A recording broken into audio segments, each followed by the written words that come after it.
Donc, si vous allez nulle part maintenant, physiquement bien sûr, mais si vous allez nulle part maintenant, au niveau mental, au niveau des pensées,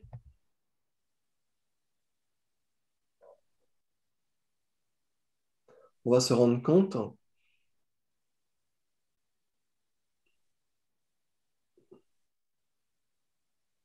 qu'en allant nulle part, l'essentiel arrive.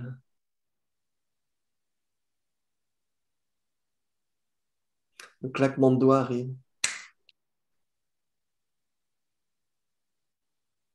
Et ce claquement de doigts n'est ni dans l'avant, ni dans l'après, même pas dans le maintenant.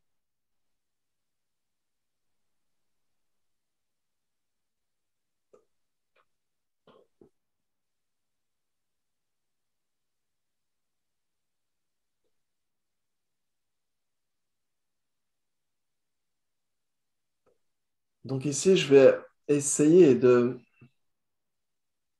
le satsang, on essaie de faire résonner cet essentiel, de libérer toutes les couches qui sont au-dessus de cet essentiel, qui entourent cet essentiel, par les illusions, par les apparences, par le savoir, par le désir, par l'attachement. Donc il y a comme une sorte de construction au fur et à mesure du temps, des années, avec tous ces filtres qui semblent réels. Et donc on oublie l'essentiel. On oublie la nature fondamentale de ce qui est ici, en fait. Et surtout, on s'oublie parce que la nature fondamentale, c'est ce qu'on est.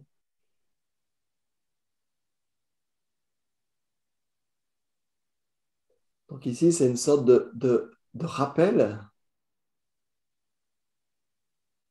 À un moment donné, vous allez,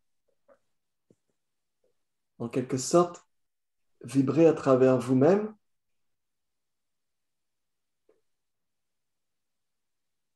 retourner dans ce que vous avez toujours été,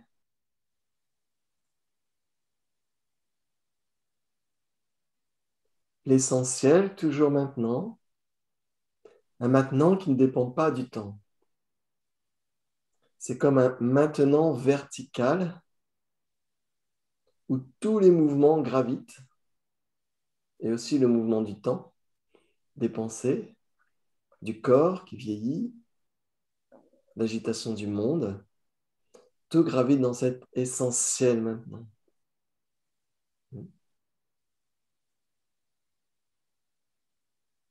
Le grand mystère, c'est quand cet essentiel est revenu à sa source, on va employer cette phrase-là, mais ce n'est pas juste, quand cet essentiel est comme lumineux, qui s'est débarrassé du superflu, des illusions, cet essentiel voit le mouvement comme sans existence. Il y a bien un mouvement, il y a bien une dualité, il y a bien des pensées, et en même temps, il n'y a rien de tangible. La seule chose tangible, c'est ce qui ne bouge pas maintenant. Donc, le corps peut bouger, on peut penser, on peut aller dans le futur, dans le passé, mais l'essentiel ne bouge pas. Pour ça, dans le milieu du satsang, on dit il n'y a rien à faire. Parce que si vous cherchez à faire quelque chose, vous vous êtes déjà éloigné. Et c'est là l'énigme, c'est là la difficulté.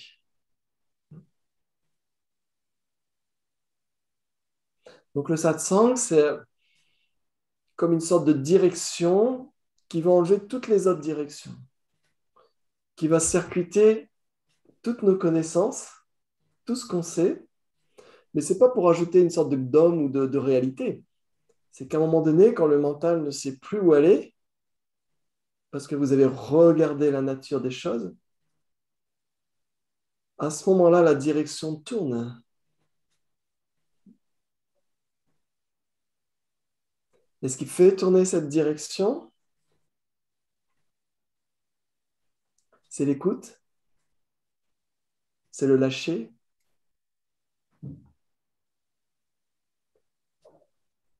comme un peu comme quelqu'un qui rentre dans un burn-out. Et tout le monde va partir. Quelqu'un qui rentre dans un burn-out, tout le reste n'est plus. Vous voyez, c'est comme il s'enferme dans sa chambre, il ferme le volet, il se met sous la couette, il dit ce monde est trop, trop, trop horrible. Donc à ce moment-là, il y a comme une sorte de décrochage. Mais comme ce décrochage est empreint des automatismes psychiques, énergétiques, physiques, mentaux, émotionnels, et puis l'environnement, tu devrais, il faudrait que, etc.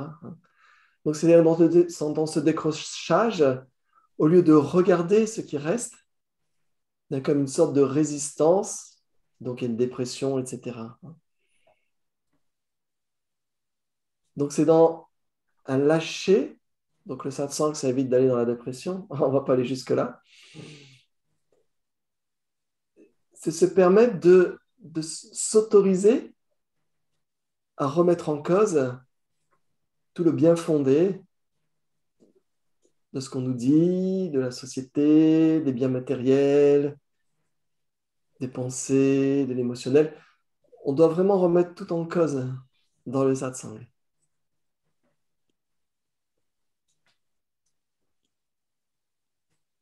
faut douter. Si une pensée arrive, il faut douter. Est-ce que c'est vrai?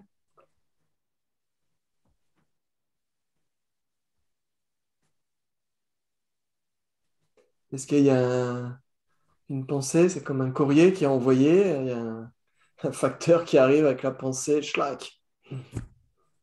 Demain, cela va être terrible. Et donc, on essaie de voir on retourne l'enveloppe et on essaie de voir l'adresse, l'adresse de la personne qui vous a envoyé le courrier. Et vous ne trouvez pas l'adresse de l'expéditeur. Vous ne trouvez pas l'adresse de l'expéditeur.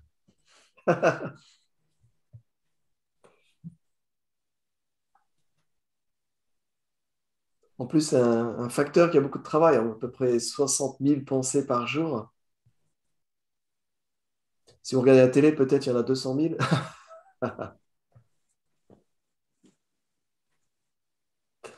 Donc, c'est-à-dire que l'esprit va prendre la couleur de vos pensées. Pour l'esprit, il n'y a pas de problème, quelle que soit la couleur. Si vous regardez 20 heures tous les jours, l'esprit va commencer à devenir le 20 heures. Votre réalité, c'est le 20 heures. Si vous regardez les documentaires sur Arte, votre réalité, c'est les documentaires sur Arte. Si vous allez promener dans la nature, votre réalité, l'esprit devient la nature. Donc, c'est-à-dire que toutes les informations, c'est comme un buvard. Il va coller, interpréter, et puis il y a comme une sorte de dualité qui arrive. Et donc, l'esprit se colore en blanc, en noir, en rose. Donc, c'est important de voir comment l'esprit se colore, comment le mental vient créer une sorte de perturbation et votre esprit devient instable. Et quand l'esprit devient instable, il commence à... Il y a comme une sorte de jeu, JE, de jeu pour aller expérimenter la couleur rose, la couleur noire, la couleur bleue. Il y a comme une sorte de jeu. Cet esprit, il y a comme... C'est quand même mystérieux, mais il y a comme une sorte d'expérimentation de ce qui arrive. Donc, il y a comme une sorte de consistance à ce moment-là de la vie. Mais des fois, Ça part tellement loin, comme la planète maintenant, ça part tellement loin que l'esprit se perd. Et les gens se perdent. Ils perdent l'ancrage. Le logis de l'esprit est encombré. Et donc, l'esprit est comme un enfant qui joue de plus en plus loin dans cette dualité. À un moment donné, la source est comme perdue. Quand je le dis, c'est comme ça résonne faux. Mais c'est pour essayer de mettre certaines images, certaines directions. Donc, dans la méditation ou dans les pratiques internes comme le Qigong, ou simplement dans l'observation de votre journée, l'esprit va pouvoir jouer tout en restant stable, lumineux, à l'intérieur du cœur. C'est-à-dire qu'on n'empêche pas le mouvement, il y aura forcément un mouvement.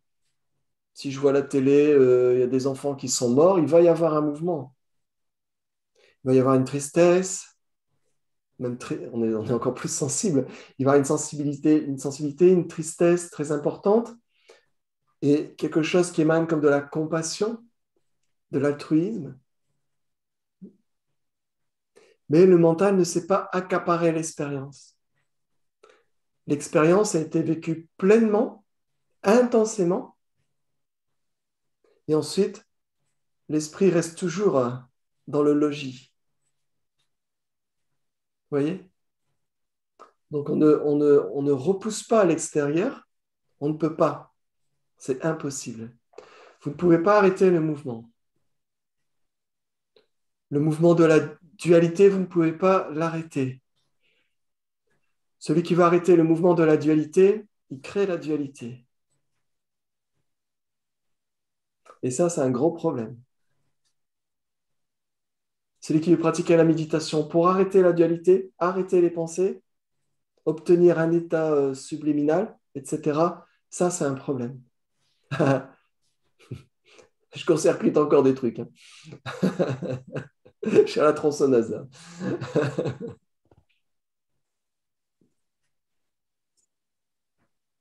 Et donc, et donc alors, bon, hein? Et donc, l'essentiel, c'est maintenant.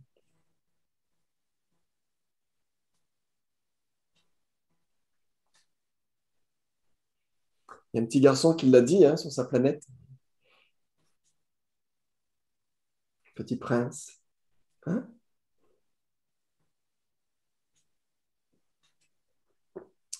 L'essentiel est invisible pour les yeux. Ah, c'est quoi ça? L'essentiel est invisible pour les yeux. L'essentiel. Et puis on va chercher, on va essayer d'interpréter.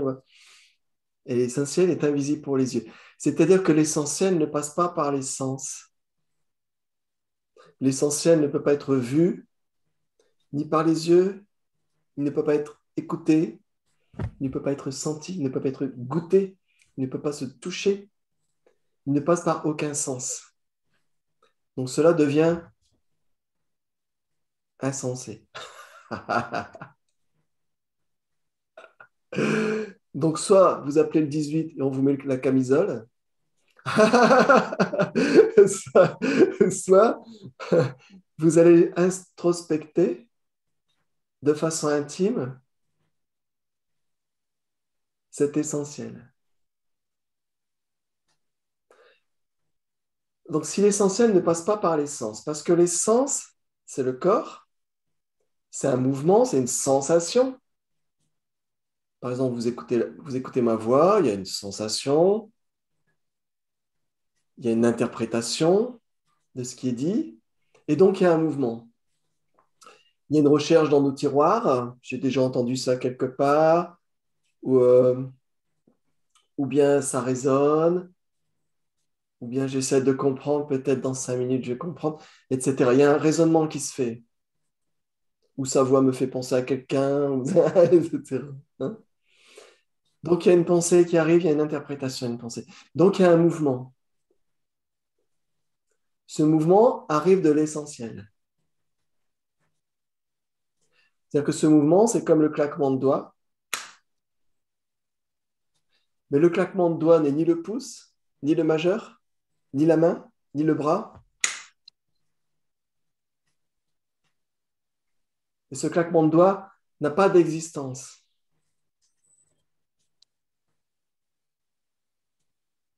Il a une existence uniquement parce qu'on passe par un sens, celui de l'ouïe.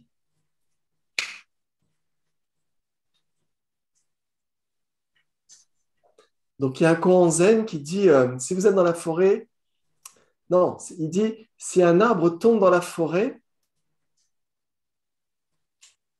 qui est là pour entendre le bruit s'il n'y a personne?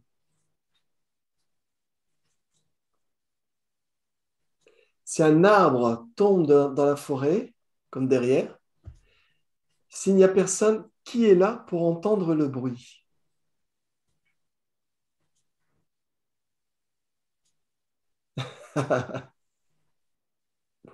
Ça, c'est des choses qui peuvent...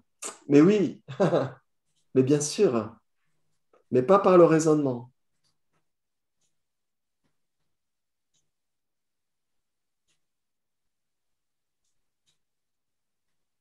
Je vous laisse méditer là-dessus. Ça, c'est quand on zen. On court-circuite le mental.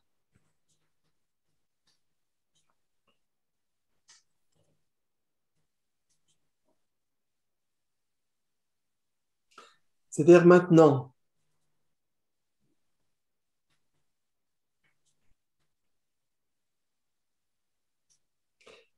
si vous allez à la fondation même de votre jeu JE, vous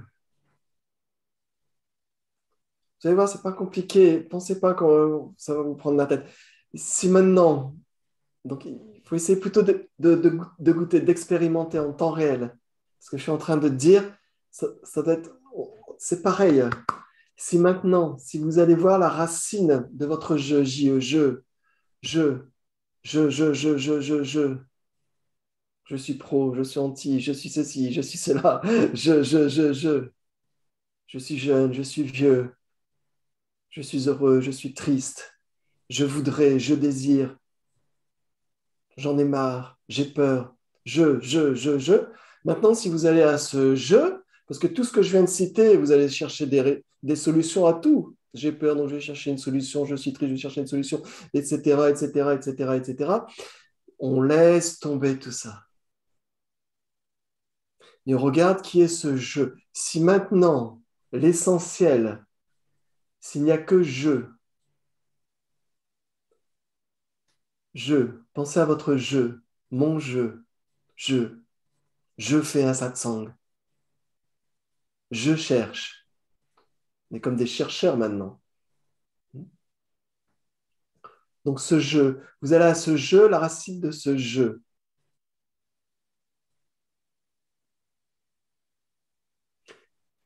Ce je, d'un côté, il est dans toutes les directions. Ce je, en même temps, est témoin de toutes les directions, de toute la dualité, de tous vos problèmes. Il y a tous les costumes.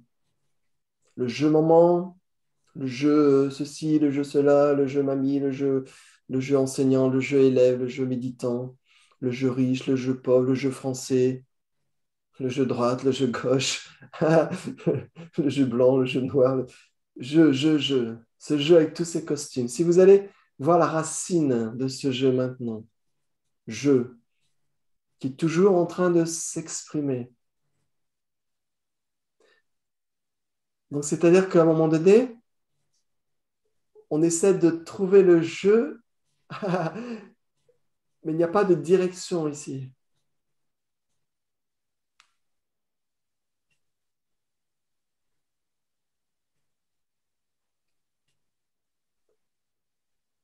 Donc ce jeu n'a pas de nature propre.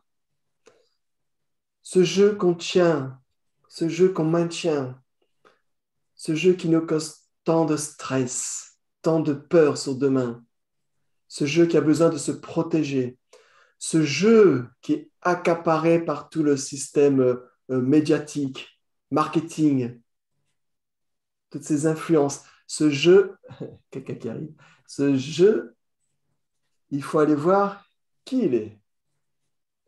puisque c'est ce je qui dicte tout ce que vous pensez, ce que vous êtes en train de vivre, je. Et donc ici, l'invitation, c'est d'aller à l'essentiel. Et donc au plus près de l'essentiel, on peut voir le je, J-E. Donc n'hésitez pas à intervenir entre deux, il n'y a aucun problème, c'est un échange. Bon, là, je parle beaucoup, mais n'hésitez pas à un moment donné, s'il y a quelque chose qui bloque, s'il y a quelque chose qui n'est pas juste, et c'est vraiment par une question j'allais dire, de prendre le risque de voir si c'est juste ou pas. Et donc aller à ce jeu, c'est revenir au témoin.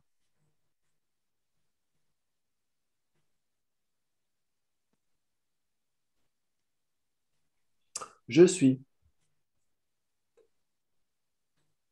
La première chose que vous pouvez confirmer, c'est je suis, sans rien derrière. Je suis. Mais le mental va dire, ouais, mais ça fait une belle jambe, ça. J'ai tellement de problèmes, tellement de soucis, le monde, c'est le bordel partout. On a encore 2 semaines à vivre. Donc, le jeu, dit, bah ouais. Donc, ça, c'est encore le jeu qui cherche. Donc, ici, on laisse tomber tout ça et on revient à cette sensation. Trouvez votre jeu.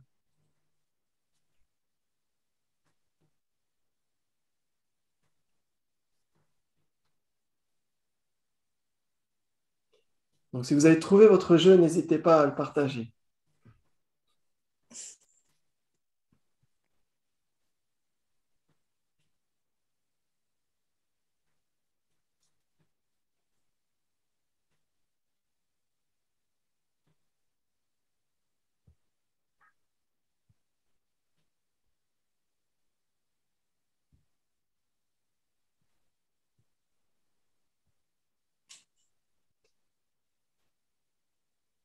Donc, si on ne trouve pas de jeu, il y a comme une sorte de témoin conscient.